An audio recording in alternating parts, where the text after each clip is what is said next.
प्रदेश में जो क्लैशेस चल रही है सर ऑलरेडी जनाब, ये एक बदकिस्मत बात है कि हम अपने पड़ोसियों के साथ अच्छे रिश्ते जो हैं बना नहीं पा रहे हैं। पाकिस्तान के साथ तो वैसे भी हमारे रिश्ते जो हैं वो सबके सामने हैं, लेकिन चीन के साथ भी कुछ मामला बन नहीं रहा है। अभी तक जहां लद्दाख में वो घुसे हैं पूरी तरह से वापस नहीं गए, और आज खबर आ रही है कि अरुणाचल प्रदेश में भी कुछ हाथापाई हुई है। हम तो यही चाहेंगे कि वाजपेयी साहब की जो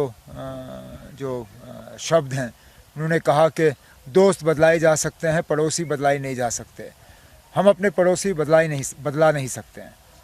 उनके साथ बेहतर रिश्ते ज़रूर बना सकते हैं, लेकिन ताली एक हाथ से नहीं बजती, दो हाथ से बजती है। इसमें चीन की भी जिम्मेदारी बनती है कि वो एक अच्छा रिश्ता इस मुल्क के साथ बनाए, और ये जो सरहद पे ये तू मैं या हाथापाई हो रही है, इसको रोक दिया जाना चाहिए।